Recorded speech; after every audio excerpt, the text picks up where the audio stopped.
고달픈 삶의 은혜도 무뎌지고 곧 사라질 것에 내 맘 두네. 헛되고 헛된 것들을 바라보며 그 은혜를 놓치며 살았네. 주어진 삶을 묵묵히 살아가며 날 붙드신 주 예수를 보내. 사망 가운데 놓여진 나의 삶을 날 건지신 그 이름 예수. 나의 한숨을 바꾸셨네. 주를 향한 노래로, 소망의 노래로 나의 눈물을 거두신 주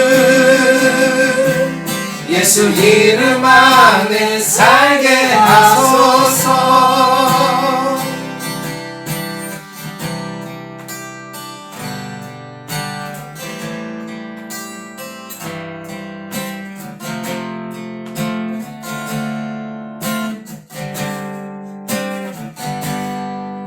주어진 삶을 묵묵히 살아가며 날 붙드신 주 예수를 보내. 사망 가운데 놓여진 나의 삶을 날 건지신 그 이름 예수.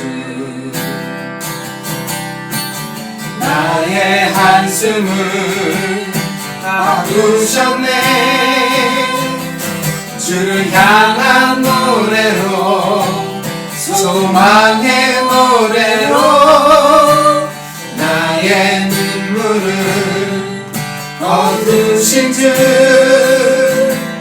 예수 이름 안에 살게 하소서.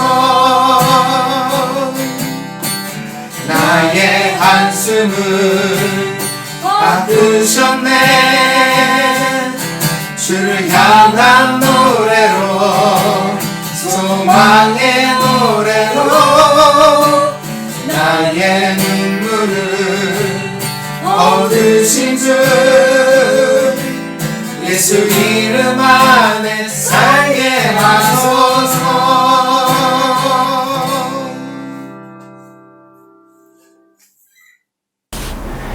여러분 모두의 평강을 빕니다.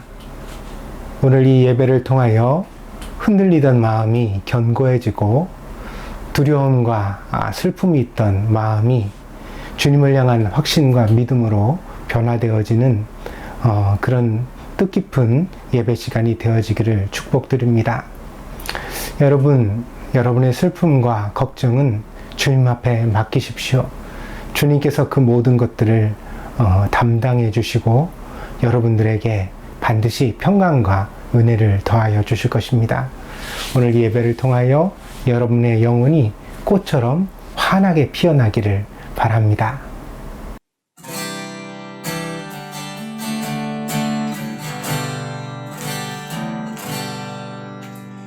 왜 슬퍼하느냐, 왜 걱정하느냐,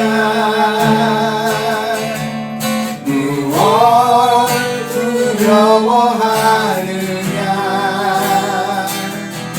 아무 염려 말아라.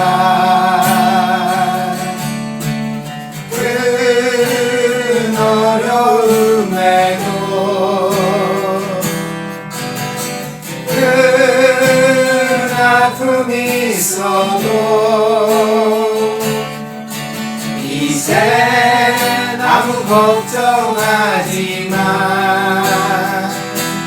내가 널 붙들어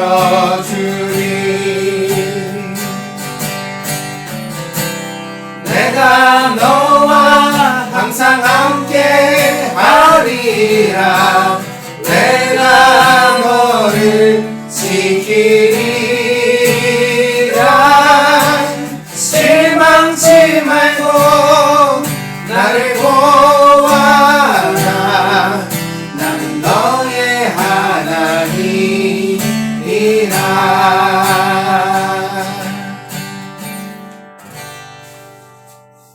지난주에는 깊은 곳에 그물을 내려 그리스도의 기적을 체험하고 마침내 모든 것을 버려두고 예수님을 쫓았던 베드로의 그런 이야기로 우리가 함께 은혜를 받았습니다. 주님의 부르심과 은혜의 체험은 오늘날도 계속되고 있다고 확신합니다. 여러분의 인생에서 깊은 곳은 어디입니까? 그리고 여러분들이 경험한 주님의 기적은 무엇입니까? 오늘 그것들을 다시 한번 기억하면서 그 은혜의 기억 가운데 정말 진심으로 다시 한번 감격하며 하나님 앞에 찬양드리는 이 예배 시간이 되어지기를 바랍니다.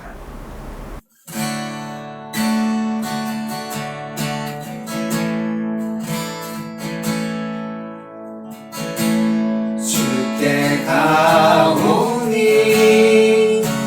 날 새롭게 하시고 주의 은혜를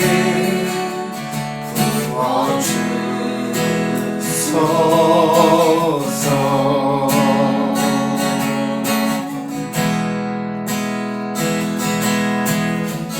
내 안에 발견한 나의 연약함 모두 벗어지리라 주의 사랑으로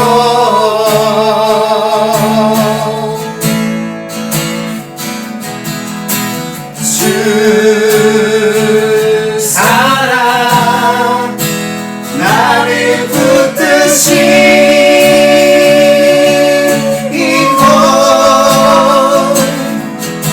주 곁에 날 이끄소서.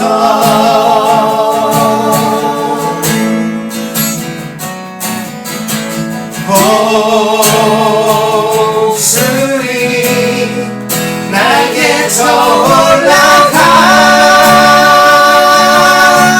올라가지 나 주님과 함께 일어나 걸으리 주의 사랑 안에.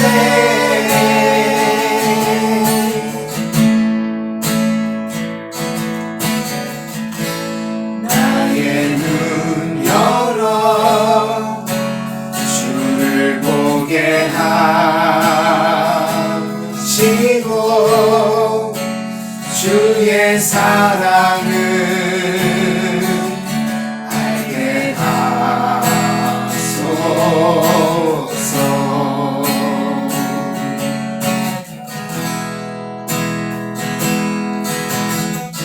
매일 나의 삶에 주 뜻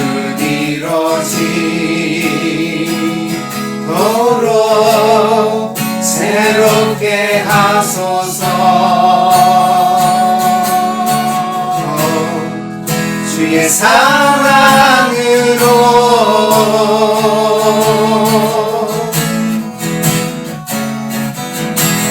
주 사랑 나를 붙드시고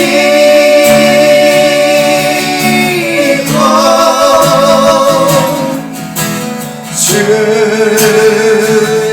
곁에 날 이끄소서.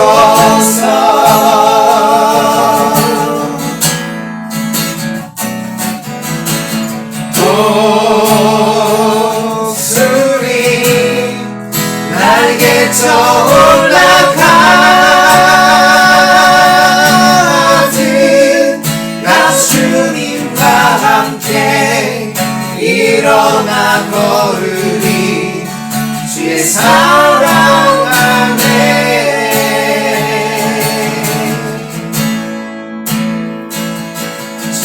말씀 의지하여 깊은 곳에 금을 던져 오늘 그가 놀라운 일을 이루시는 것 보라. 주의 말씀 의지하여 믿음으로 금을 던져 있는 자에게 능치 못함 없네.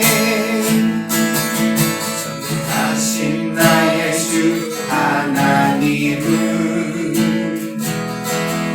능치 못하실 일 전혀 없네.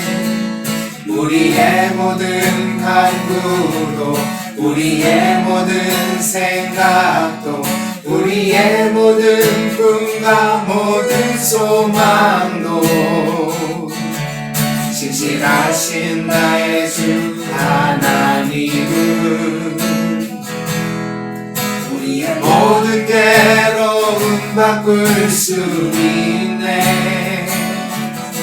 불가능한 일 행하시고 죽은 자를 일으키시니 그를 이길 자 아무도 없네. 주의 말씀 의지하여 깊은 곳에 금을 던져 오늘 그가 놀라운 일을 이루시는 것 보라. 주의 말씀 의지하여 믿음으로 금을 던져 믿는 자에게 능치 못함 없네.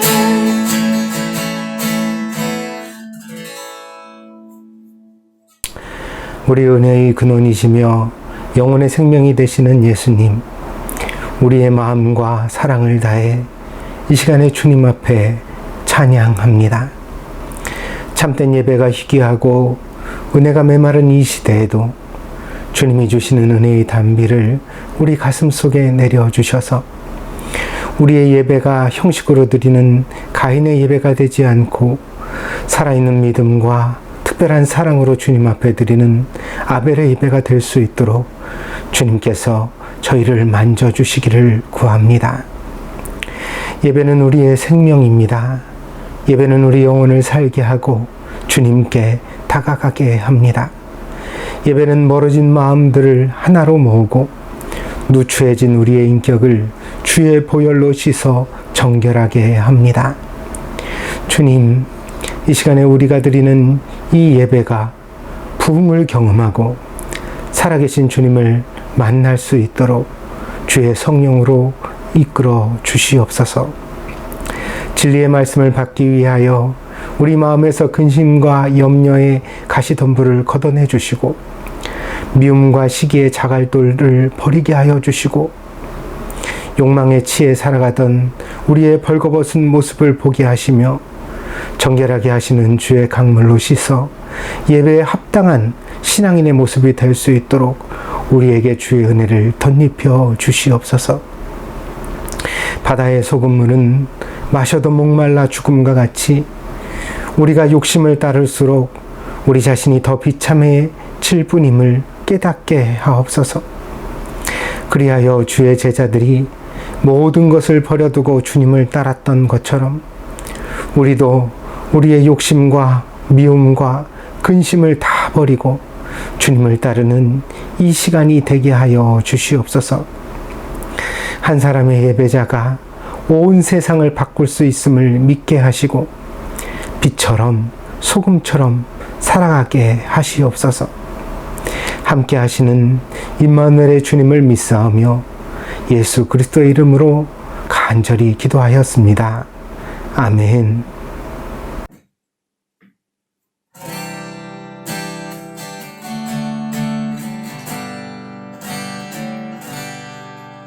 오열을 지나 하나님 품으로 오열을 지나 아버지 품으로 오열을 지나 하나님 품으로 한 걸음씩 나가네.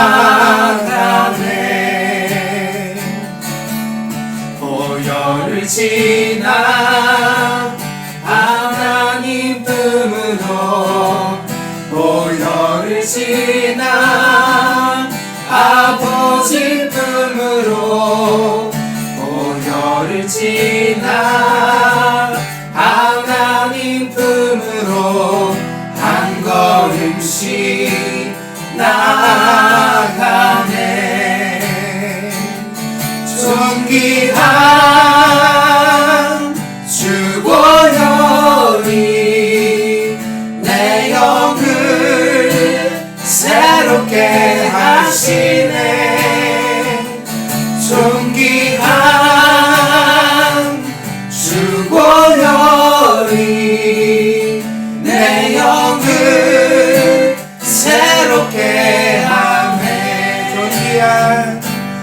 존귀한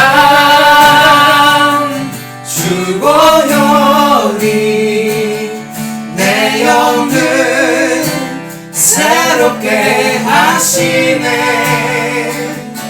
존귀한 주 보혈이 내 영을 새롭게 하네.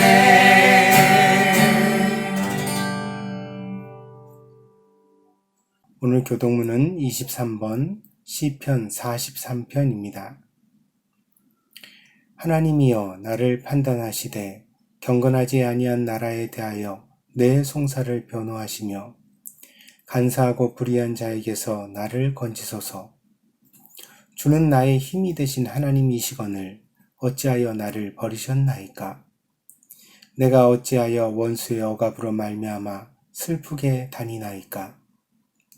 주의 빛과 주의 진리를 보내시어 나를 인도하시고 주의 거룩한 산과 주께서 계시는 곳에 이르게 하소서. 그런즉 내가 하나님의 제단에 나아가 나의 큰 기쁨의 하나님께 이르리이다. 하나님이여 나의 하나님이여 내가 수금으로 주를 찬양하리이다. 내 영혼아 내가 어찌하여 낙심하며 어찌하여 내 속에서 불안해하는가. 너는 하나님께 소망을 두라. 그가 나타나 도우심으로 말미암아 내 하나님을 여전히 찬송하리로다. 아멘. 다 같이 사도신경으로 신앙 고백 드리겠습니다. 我は天地の作り主、全能の父なる神を信ず。我はその一人子、我らの主イエス・キリストを信ず。主は聖霊によりて身ごもられ、乙女マリアより生まれ、ポンテオ・ピラトのもとに苦しみを受け、十字架につけられ、死にて葬られ、黄泉に下り、三日目に死人のうちより復活し、天に昇りて、全能の父なる神の右に座したまう。賢より来たりて、生ける者と死にたる者とを裁きたまわん。我は聖霊を信ず、聖なる共同の教会、聖との交わり、罪の許し、体の復活、永遠の生命を信ず。アーメン。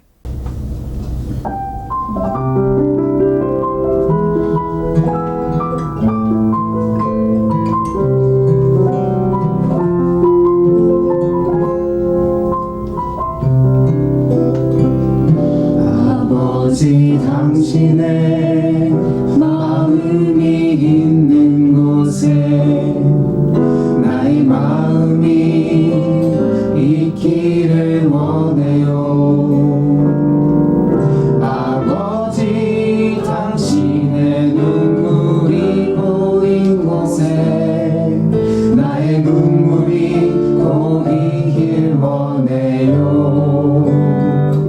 아버지 당신이 바라보는 영혼에게 나의 두 눈이 향하길 원해요. 아버지 당신이 울고 있는 어두운 땅에 나의 두 발이 향하길 원해요. 나의 마음이 아버지의 마음 알아.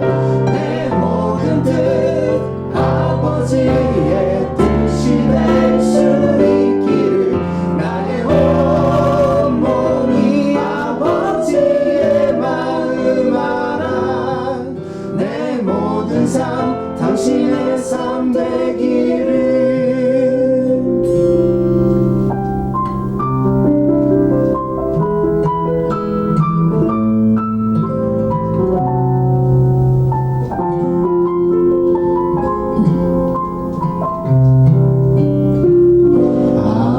아버지 당신의 마음이 있는 곳에 나의 마음이 있기를 원해요. 아버지 당신의 눈물이 고인 곳에 나의 눈물이 고이길 원해요. 아버지 당신이 바라보는 영혼에게 나의 두 눈이 향하길 원해요. 아버지 당신이 울고 있는 어두운 땅에 나의 두 발이 향하길 원해요. 나의 마음이 아버지의 마음 알아. 내 모든 뜻 아버지의 뜻이 될 수 있기를 나의 온몸이 아버지의 마음 알아. 내 모든 삶 당신의 삶 되기를 내 모든 삶 당신의 삶 되기를.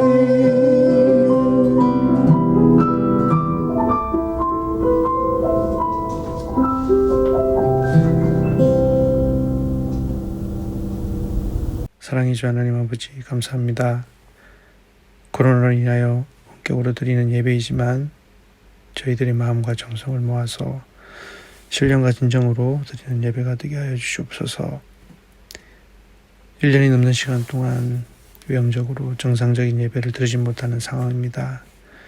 그렇지만 죄 많은 저희들을 항상 사랑으로 보듬어 주셔서 주님을 향한 말씀을 저희가 유지하고 나아갈 수 있도록 하시는 은혜 감사드립니다. 이 귀한 예배를 지키기 위하여 밤낮으로 애쓰시는 김종선 목사님을 기억하여 주시옵소서.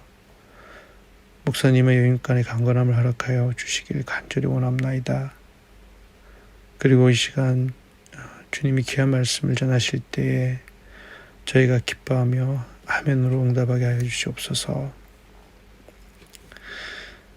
끝이 보이지 않았던 이 코로나 바이러스도 백신 접종이 이루어짐에 따라 이제 그 어두운 터널의 끝이 보이는 듯합니다.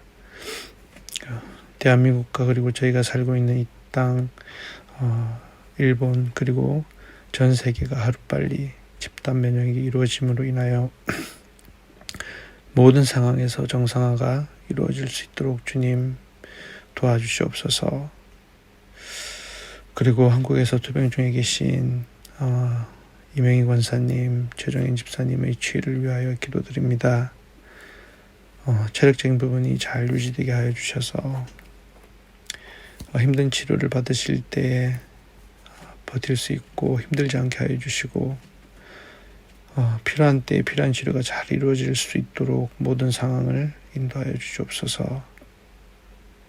하루속에 함께 예배드리는 그날을 상상하며 저희 동경드림교회 가족들도 항상 합심할 수 있도록 주님 인도하여 주시옵소서.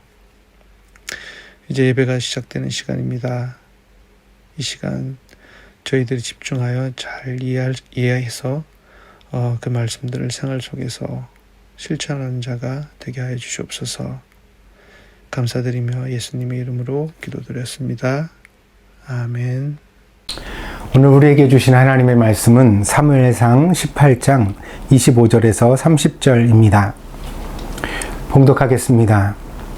사울이 이르되 너희는 다윗에게 이같이 말하기를 왕이 아무것도 원하지 아니하고 다만 왕의 원수의 보복으로 블레셋 사람들의 포피 100개를 원하신다 하라 하였으니 이는 사울의 생각에 다윗을 블레셋 사람들의 손에 죽게 하리라 함이라. 사울의 신하들이 이 말을 다윗에게 아뢰매 다윗이 왕위에 사위되는 것을 좋게 여김으로 결혼할 날이 차기 전에 다윗이 일어나서 그의 부하들과 함께 가서 블레셋 사람 200명을 죽이고 그들의 포피를 가져다가 수대로 왕께 드려 왕의 사위가 되고자 하니 사울이 그의 딸 미갈을 다윗에게 아내로 주었더라. 여호와께서 다윗과 함께 계심을 사울이 보고 알았고 사울의 딸 미갈도 그를 사랑하므로 사울이 다윗을 더욱더욱 두려워하여 평생에 다윗의 대적이 되니라. 블레셋 사람들의 방백들이 싸우러 나오면 그들이 나올 때마다 다윗이 사울의 모든 신하보다 더 지혜롭게 행하매 이에 그의 이름이 심히 귀하게 되니라. 아멘. 저는 요즘 여러분들이 주신 중복 기도의 제목을 품에 간직하고 다니며 기도하고 있습니다. 기도는 목사의 노동입니다. 기도하는 일이 쉬워 보여도 절대로 쉽지 않습니다. 왜냐하면 기도는 마음을 써야 하는 일이기 때문입니다. 그저 같은 말을 많이 반복하여 길게 기도한다고 좋은 기도가 아닙니다. 예수님께서 제자들에게 기도에 대한 가르침을 주실 때 바로 이 점을 말씀하셨습니다. 마태복음 6장 7절입니다. 또 기도할 때 이방인과 같이 중언부언하지 말라. 그들은 말을 많이 하여야 들으실 줄 생각하느니라. 중언부언이 무슨 뜻일까요? 세번역 성경은 이 부분을 이렇게 다르게 번역하고 있습니다. 너는 기도할 때 이방 사람들처럼 빈말을 되풀이하지 말아라. 그들은 말을 많이 하여야만 들어주시는 줄로 생각한다. 여기서 빈말은 마음이 담기지 않은 말입니다. 실제로 많은 종교에서 이와 같이 반복되는 말로 그렇게 마음 없이 기도하는 그런 전통들이 나타나고 있습니다. 심지어 이런 기도를 영적인 경험으로 포장하여서 권장하고 사모하게 만들기도 합니다. 그러나 예수님은 분명히 이런 기도의 태도가 이방인들의 기도이며 잘못된 모습이라고 지적하셨습니다. 그 다음에 예수님께서 친히 제자들에게 가르쳐 주신 기도가 바로 주기도문입니다. 그러므로 기독교의 기도는 말의 길이와 시간으로 승부하는 게임이 아니라는 사실을 이해해야 합니다. 기도는 먼저 관계가 그 바탕이 되어집니다. 하나님과 친해야 합니다. 그래야 그분에게 대화를 시도하고 부탁을 드릴 수 있습니다. 여러분의 지인들 중에서 평소에는 나몰라라 하거나 혹은 미운 짓만 하다가 자기 어려운 일이 생기면 찾아와서 도움을 청하는 사람들이 간혹 보일 것입니다. 그래도 선한 여러분은 그럼에도 불구하고 돕겠지만 그러나 절대로 기분이 좋을 리는 없습니다. 당연합니다. 이런 사람을 만나게 되면 왠지 이용당하는 느낌이 들기 때문입니다. 미련한 우리도 이런 기분을 느끼는데 사람의 본심을 꿰뚫어 보시는 하나님께서 이런 종류의 사람들을 보게 되실 때 기분이 얼마나 나쁘시겠습니까? 그러므로 평소에 잘해야 합니다. 사람이니까 완벽하지는 못하더라도 진심으로 하나님과 가까이 살아가려는 노력이 마땅히 있어야만 합니다. 예배도 열심히 드리고 성경도 평소에 좀 묵상하고 일상이 피곤하고 힘들어도 기도하려는 노력을 기울여야만 합니다. 그래야 그런 사람이 어려움을 만났을 때 하나님을 찾으면 하나님이 기꺼이 즐거운 마음으로 응답하시고 지혜도 주시고 능력도 나타내실 것입니다. 그래서 주기도문의 시작도 하나님을 아버지라고 부르는 그 호칭으로부터 시작되고 있는 것입니다. 그러니까 내가 하나님의 자녀이고 하나님이 내 아버지라는 바른 관계가 놓여야만 비로소 올바른 기도가 시작될 수 있다고 주님께서 우리에게 가르치신 것입니다. 가정마다 기도 제목이 다 있을 것입니다. 목사에게 중복 기도를 부탁하셨든지 혹은 아직 하지 아니하셨든지 간에 중요한 것은 그 기도의 당사자는 남이 아니라 바로 자기 자신이라는 점입니다.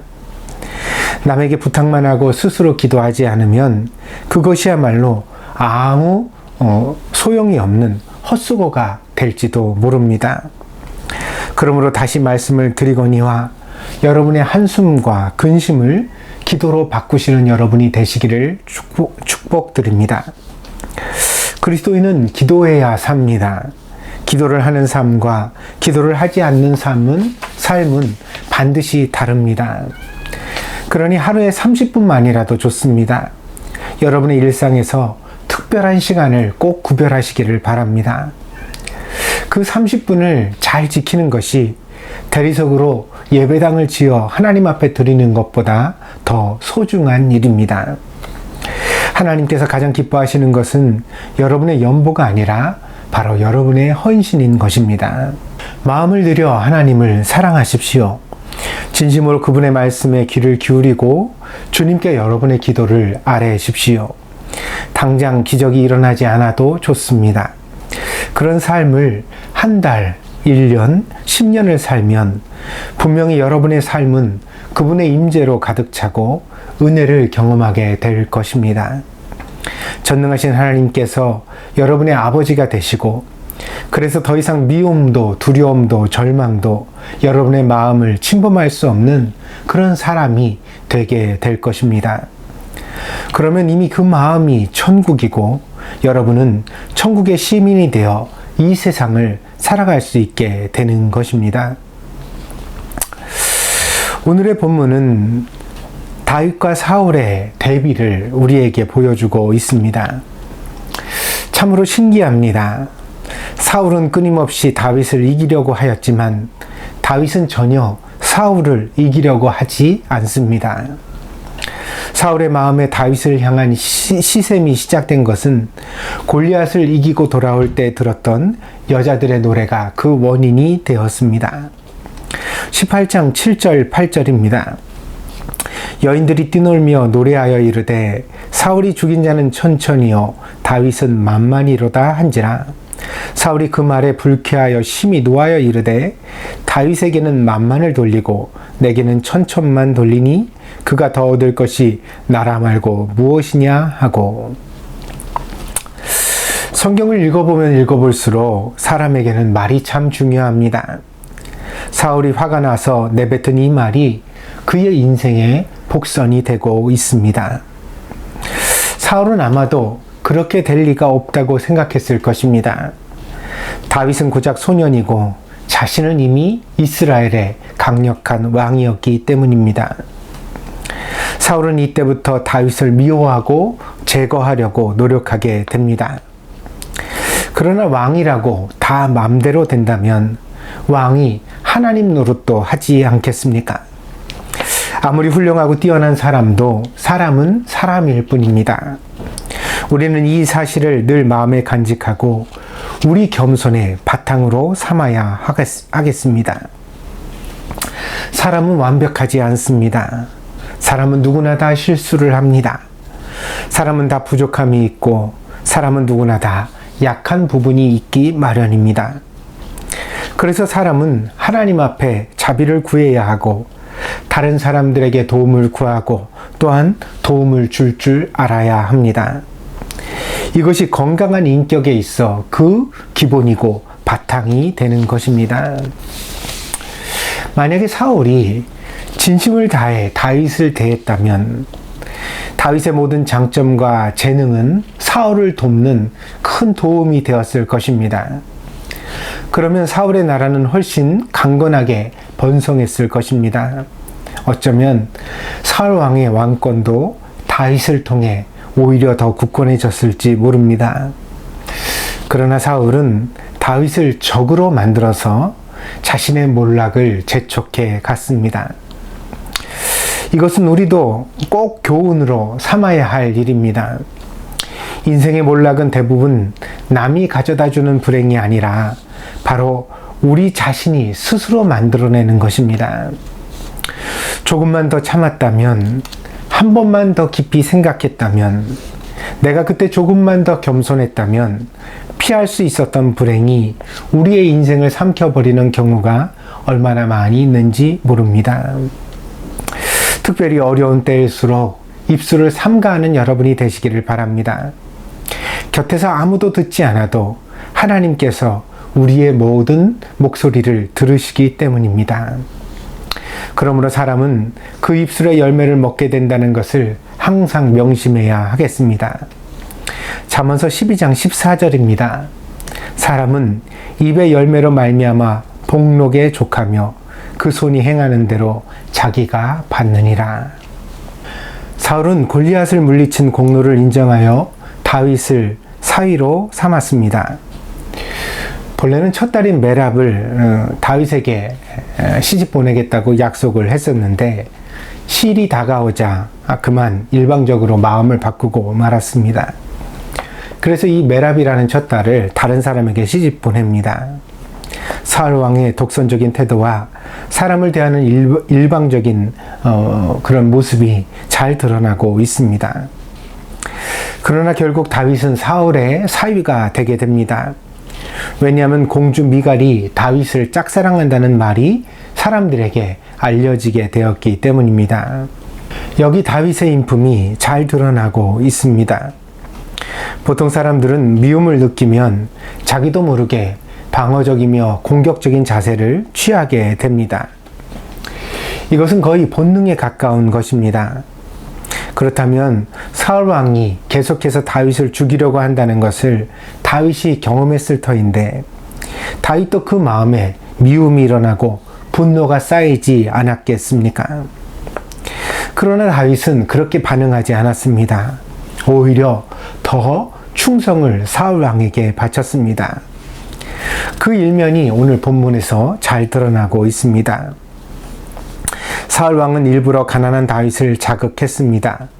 그가 왕의 사위가 될 만큼 지참금이 충분하지 않다는 것을 알고 있었기에 그에게 무리한 요구를 하였는데 그것은 바로 큰 전궁을 세워 자신에게 가져오라고 요구한 것입니다. 오늘 본문 25절입니다.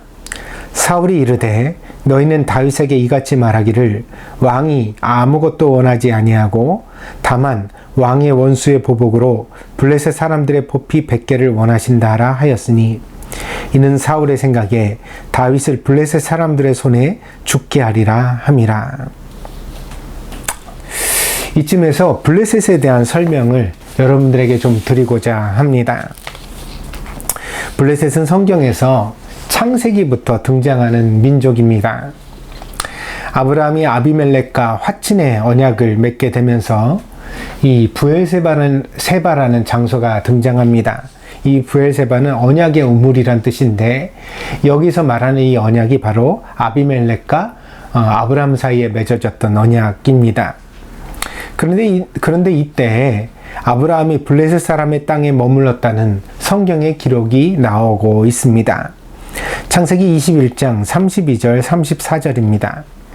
그들이 부엘세바에서 언약을 세우매 아비멜렉과 그 군대 장관 비골은 떠나 블레셋 사람의 땅으로 돌아갔고 아브라함은 부엘세바에 에셀나무를 심고 거기서 영원하신 여호와의 이름을 불렀으며 그가 블레셋 사람의 땅에서 여러 날을 지냈더라.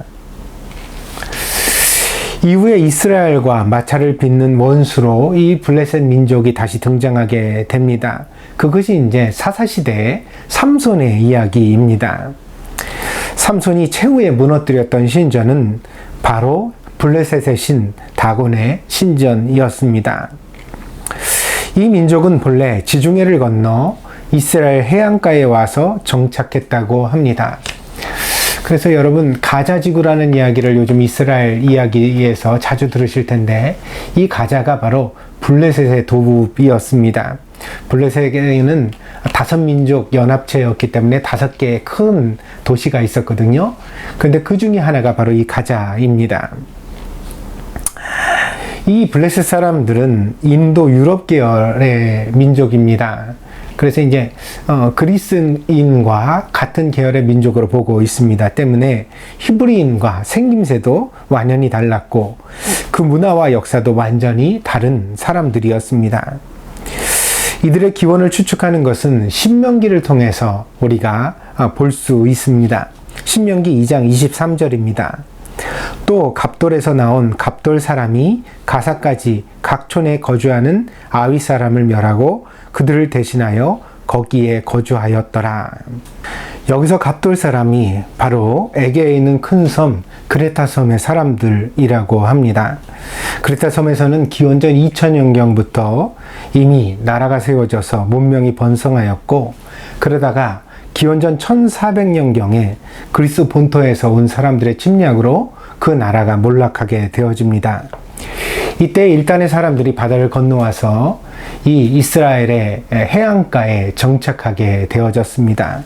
원래 있었던 가나안 원주민들을 몰아내고 이스라엘 사람들과 함께 그 땅을 공유하게 되었습니다.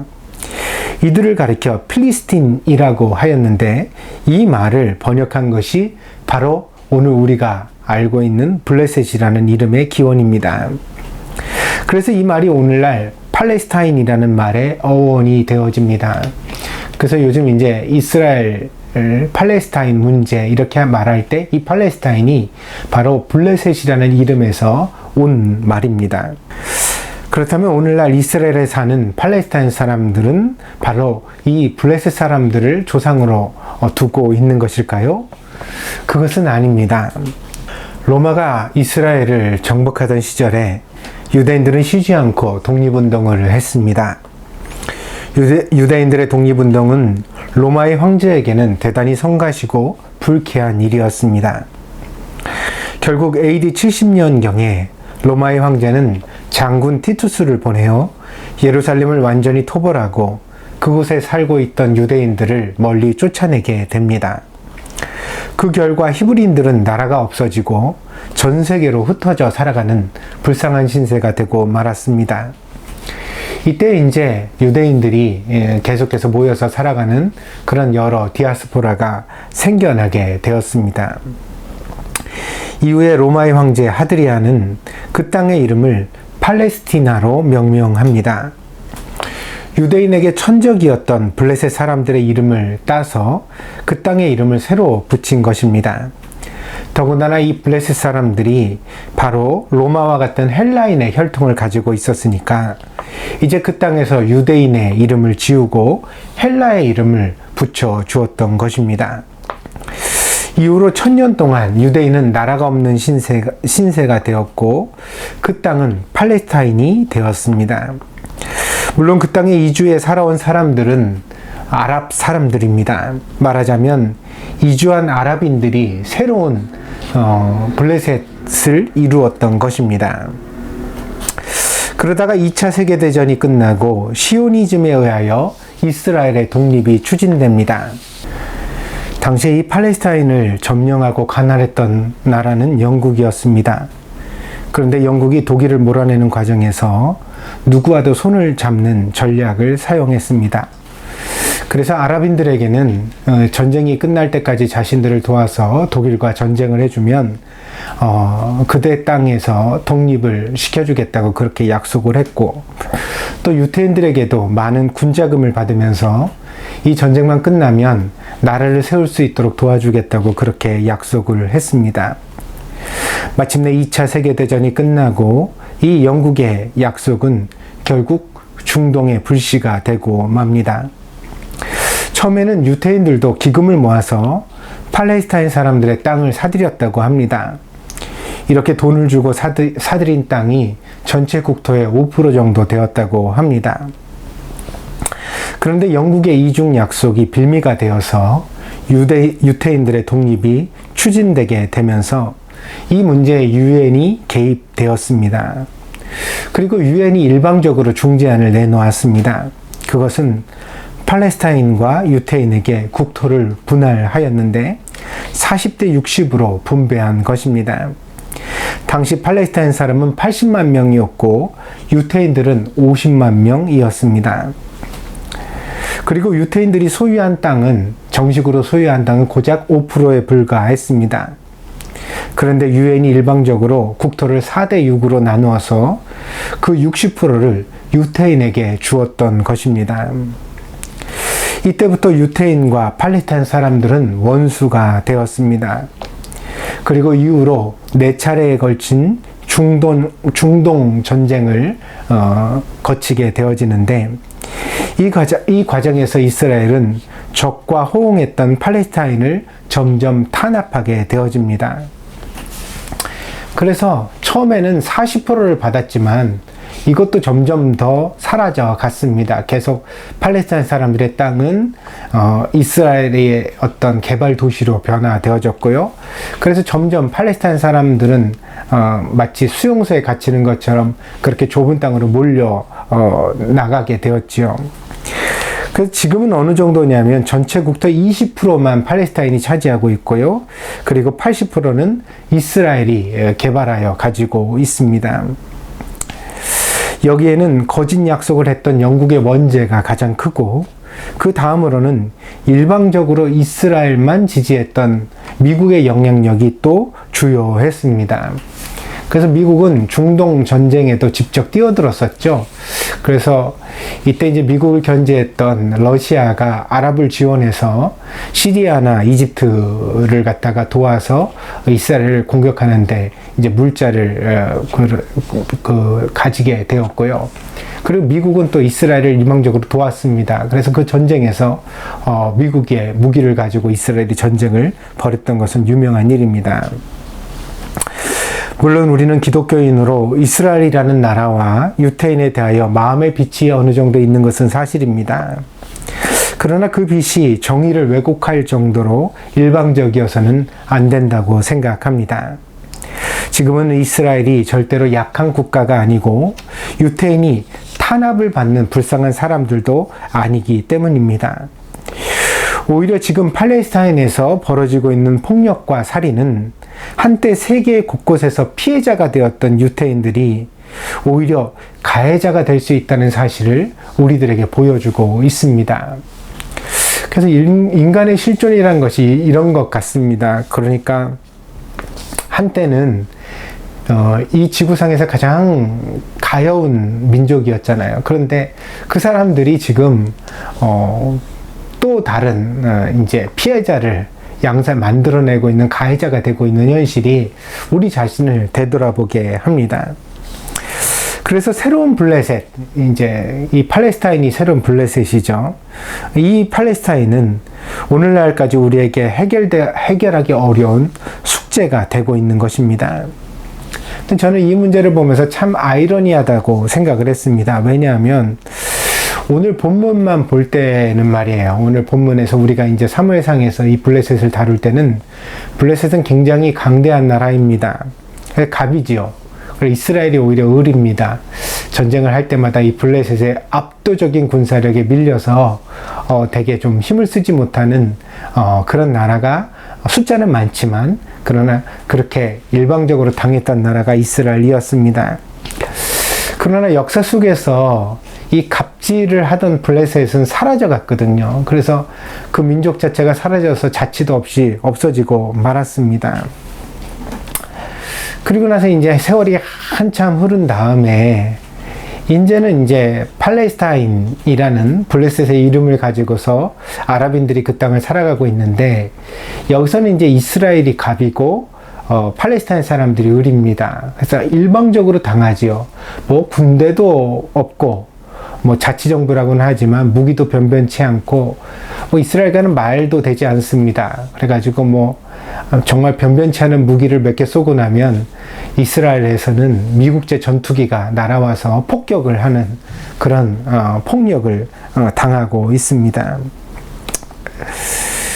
이런 상황 가운데서 이제 이 문제를 어떻게 풀 것인가, 양쪽 다 정당성이 있는데, 그러니까 팔레스타인도 이미 뭐라 그랬어요? 1000년 이상을 그 땅을 살아왔잖아요.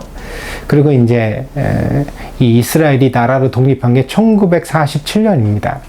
1947년에 독립을 했는데 그 이후로 이제 이스라엘도 나라가 되기 위하여 여기까지 이제 달려왔고 이미 세계의 중요한 일원으로 자리를 잡았지요.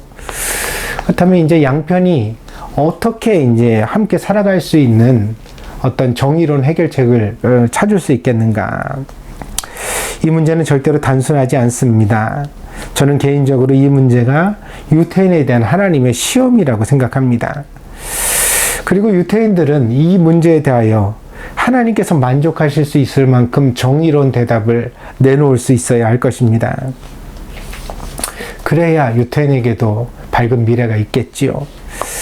그러나 만약 블레셋이 힘으로 이제 그 이스라엘을 압제하다가 사라졌던 것처럼 또 독일이 이렇게 이스라엘을 갖다가 홀로코스트라는 큰 희생을 치르도록 강제하다가 패망국이 되었던 것처럼 만약에 이스라엘도 이 연약한 팔레스타인을 향해서 압도적인 군사력만 내세워서 문제를 해결하려고 하다 보면 언젠가는 그들도 어떤 안 좋은 결과를 미래를 맞이하게 되지 않을까 그런 생각을 해봅니다. 그래서 저는 책임 있는 영국과 미국이 그리고 유엔이 일정 부분 보상을 해가면서 이스라엘과 팔레스타인이 서로 양보하여 함께 평화롭게 살아갈 수 있는 새로운 질서를 만들어내야 한다고 생각합니다. 그래야 세계를 위해서도 유태인을 위해서도 좋은 일이 될 것입니다. 오늘 이제 본문으로 돌아와서 생각해 보면 다윗의 시대에는 블레셋이 압도적인 군사력과 문화를 가지고 있었습니다. 그래서 사울 왕도 그들을 두려워했습니다. 근데 사울은 이런 이제 블레셋과의 전쟁을 통하여 많은 어떤 고통을 겪었지만 그러나 이제 자기가 미워하는 다윗이 생겨나니까 이 다윗을 죽이는데 이 블레셋을 사용하려고 하는 계책을 사용합니다. 그것이 오늘 본문에 등장하고 있는 결혼의 이야기입니다. 그래서 결혼 예물로 이제 다윗이 그렇게 말하잖아요. 나는 가난하고 또 보잘것없는 사람이다 이렇게 이야기를 하는데 이 가난하다는 말은 이 사울 왕의 딸 미갈과 결혼하기 싫어서가 아닙니다. 거기 보면 그 결혼을 좋게 여겼다고 오늘 본문에도 나타나고 있거든요. 근데 이제 지참금을 충분히 갖추어 줄 만큼 자기 형편이 되지 않았다는 것입니다. 그러니까 사울 왕이 다윗에게 뭐라고 요구하냐면 전쟁에 나가가지고 블레셋 사람의 목숨을 200개를 거두어서 자기에게 갖다 바쳐라. 그러면은 내가 그것을 결혼 지참금으로 삼아서 내 딸과 너의 결혼을 허락해 주겠다 이렇게 이야기를 합니다. 근데 이제 오늘 성경 말씀에 이 사울 왕의 본심도 숨김없이 그대로 드러나 있습니다. 그것은 무엇이냐면 만약 다윗이 다시 블레셋과 싸움을 하게 된다면 그들의 군사력이 워낙 강하니까 그들의 손을 빌려서 다윗을 죽일 수 있을 것이다. 이렇게 이제 흉계를 세우고 있는 것입니다. 그러나 다윗은 이런 사울의 그런 요구까지 묵묵히 받아들였습니다. 오늘 본문 27절입니다. 다윗이 일어나서 그의 부하들과 함께 가서 블레셋 사람 200명을 죽이고 그들의 포피를 가져다가 수대로 왕께 드려 왕의 사위가 되고자 하니 사울이 그의 딸 미갈을 다윗에게 아내로 주었더라. 다윗이 블레셋 사람들과 싸워 200명을 죽이고 그 죽음으로 결혼 예물을 삼았다는 것은 그의 용기뿐 아니라 그의 충성심을 우리에게 잘 보여주고 있습니다. 이러한 다윗의 성실함은 결국 주변의 사람들을 감동시키게 됩니다. 그 결과 사울 왕의 황태자였죠. 이 요나단도 이 다윗을 목숨처럼 사랑했다고 했고요. 그리고 사울 왕의 딸이었던 공주 미갈도 다윗을 더욱 사랑하게 되었다고 했습니다. 뿐만 아니라 다윗이 행동하는 것을 보고 온 백성들까지 바로 사울의 신하들까지 이 다윗을 믿고 신뢰하며 사랑하게 되었다고 성경이 기록하고 있습니다. 모든 사람의 마음이 다윗에게 몰려오게 되었습니다. 비겁한 술수를 부리는 사울 왕과는 이 다윗이 달랐기 때문입니다. 결국 다윗은 젊은 나이에도 불구하고 높은 수준의 인격과 실력으로 그리고 믿음으로 사울 왕의 적수로 자라나고 있는 것입니다. 그것을 오늘 본문은 마지막에 이렇게 기록하고 있습니다. 28절에서 30절입니다. 여호와께서 다윗과 함께 계심을 사울이 보고 알았고 사울의 딸 미갈도 그를 사랑하므로 사울이 다윗을 더욱더욱 두려워하여 평생에 다윗의 대적이 되니라. 블레셋 사람들의 방백들이 싸우러 나오면 그들이 나올 때마다 다윗이 사울의 모든 신하보다 더 지혜롭게 행하매 이에 그의 이름이 쉼이 귀하게 되니라. 대도무문이라는 말이 있습니다. 김영삼 대통령의 좌우명이라고도 알려져 있습니다. 이 송나라 시대의 선승 해계가 썼다는 책 문무관에 나오는 한 구절입니다. 대도문은 천차유로 투둑차간 곤곤독보. 큰 길에는 문이 없으나 수많은 길이 바로 통한다. 이 빗장을 뚫고 나가면 하늘과 땅에 홀로 걸으리. 큰 길에 문이 없는 것처럼 진리를 추구하는 길에는 따로 격식이 없다는 뜻입니다. 그래서 어떤 난관이 있다 하더라도 굴하지 말고 진리를 따라 전진하면 마침내 하늘과 땅의 모든 이치에 통하게 될 것이라는 개송입니다. 불교와 연관이 있기는 하지만 불교의 교리가 아니라 구도자의 자세를 말하는 잠언이라고 이해할 수 있겠습니다. 그래서 오늘의 다윗과 이 말을 연결지어 생각해 볼 수 있습니다. 다윗은 하나님 앞에 정직하고 정의롭게 살기를 다짐했습니다. 그리고 그 다짐을 실천함에 있어서 유리함과 불리함을 결코 따지지 않았습니다. 그에게 사울 왕은 큰 장애였습니다. 말하자면 그의 길을 가로막는 빗장과 같았습니다. 자기 나라의 왕이 자기를 죽이려고 온갖 술수를 다 부리고 심지어 자기 딸까지 희생양으로 삼으려 하니 이 얼마나 무서운 일이겠습니까? 그러나 다윗은 그럼에도 불구하고 하나님만 바라보고 자기 길을 갔습니다. 그가 바보라서 몰랐던 것이 아닙니다. 우리는 다윗이 누구보다 총명하고 때문에 사울 왕의 이 진심을 일찍부터 간파했을 것이라고 추측할 수 있습니다. 그러나 다윗은 술수로 술수를 막지 않았습니다. 상대가 비겁하고 저열하게 나온다고 하여서 똑같이 비겁하고 저열하게 상대한 것이 아니라 더 당당하고 정의롭게 처신한 것입니다. 그 결과가 무엇인지 오늘의 본문이 우리에게 말해주고 있는 것입니다. 여러분도 그렇게 사셔야 합니다. 세상에서 미움을 받고 저열한 모함을 당한다고 하여서 여러분도 똑같이 미움과 술수로 상대해서는 안 됩니다. 폭력을 폭력으로, 미움을 미움으로, 고함을 고함으로, 분노를 분노로 갚아주는 것은 절대로 그리스도인의 길이 아닙니다. 우리는 다윗처럼 살아야 합니다. 억울해도 그것을 하나님께 맡기고 우리는 성실하고 올바른 길을 날마다 고수하며 걸어가야 합니다. 그것이 마침내 이기는 길이기 때문입니다. 그것이 우리 자신을 지키고 하나님의 영광을 세상에 나타내는 방식이기 때문입니다. 그러므로 여러분은 항상 정의를 생각하십시오.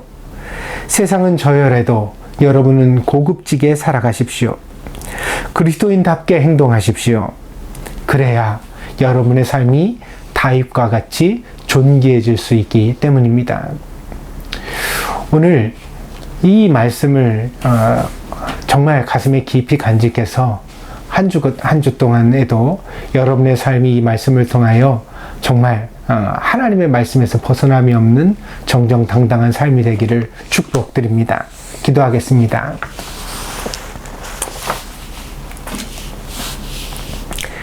복되신 주님, 어려운 일 그리고 또한 억울한 일을 많이 당하다 보면 우리도 모르게 우리 내면의 세계가 파괴되고 우리의 성격이 거칠어지는 것을 볼 수 있습니다. 그러나 하나님의 은혜는 이 모든 환경에서도 우리를 구원하여 주십니다. 아무리 억울하고 어려운 일을 당하여도 우리가 거칠어지지 않도록 저열한 세상에서 정정당당하고 정의롭게 살아갈 수 있도록 하나님은 우리의 마음을 단단히 지켜주십니다. 하나님의 생명싸개 안에 그렇게 보호받는 하나님의 자녀들이 될 수 있도록 인도하여 주시옵소서.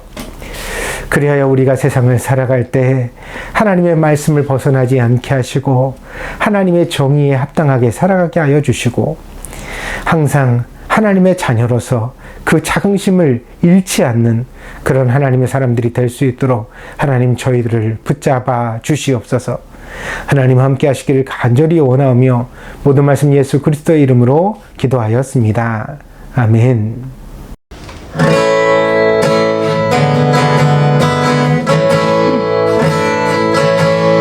길가에 장미꽃 감사 장미꽃 가시 항상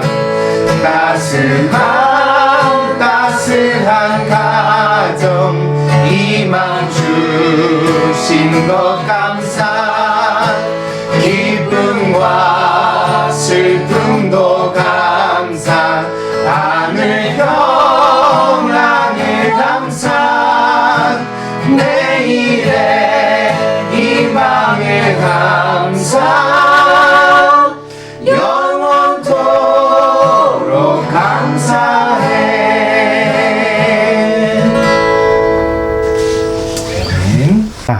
또 바르게 대처할 수 있는 것도 사실입니다.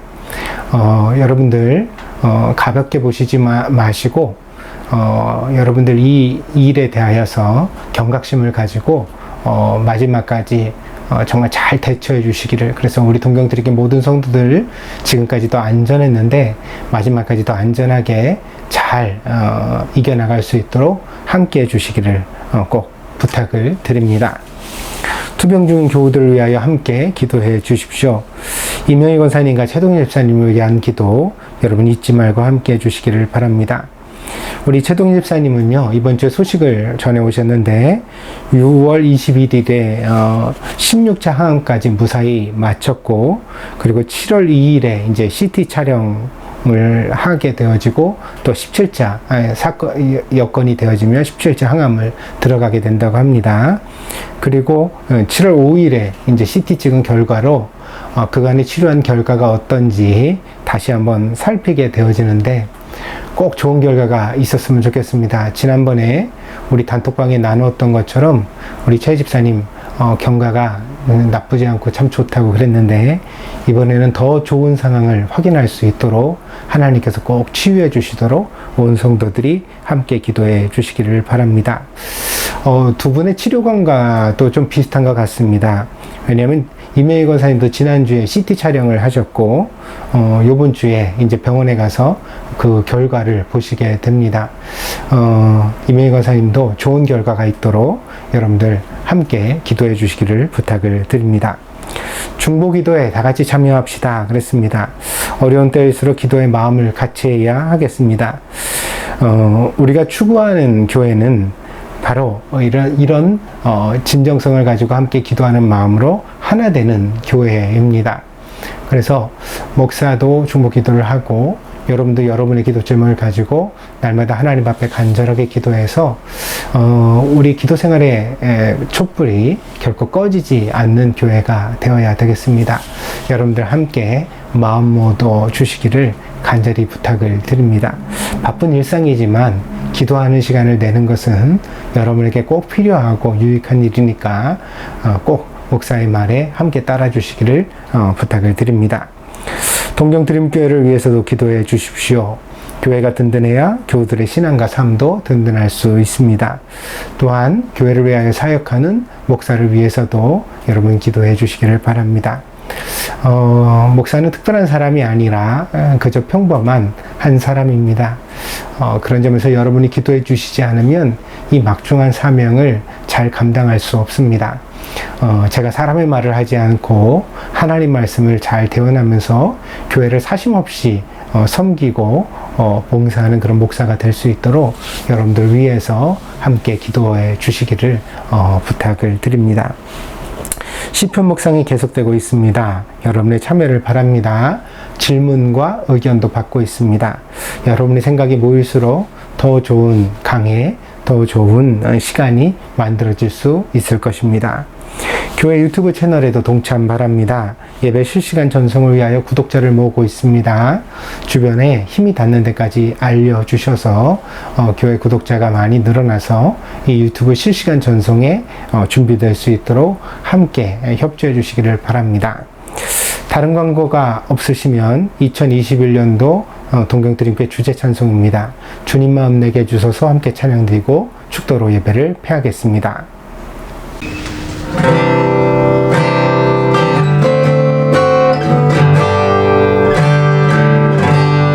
오소서 주님 나의 마음을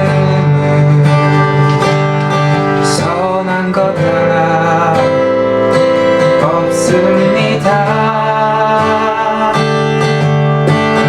그러나 내 모든 것 주께 드립니다.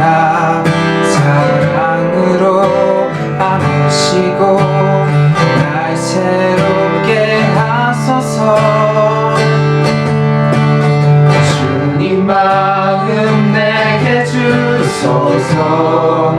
내 아버지 주님 마음 내게 주소서. 나를 향하신 주님의 뜻이 이루어지도록 주님 마음 내게 주소서. 내게 사랑을 가르치소서. 당신의 마음으로 용서하게 하소서. 주의 성령 내게 채우사 주의 길 가게 하소서. 주님 당신 마음 주소서. 주의 성령 내게 채우사 주의 길 가게 하소서. 주님 당신 마음 주소서.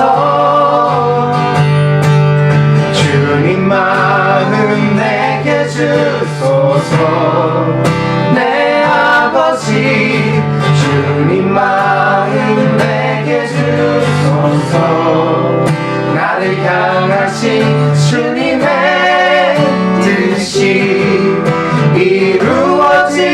이루어지도록 주님 마음 내게 주소서.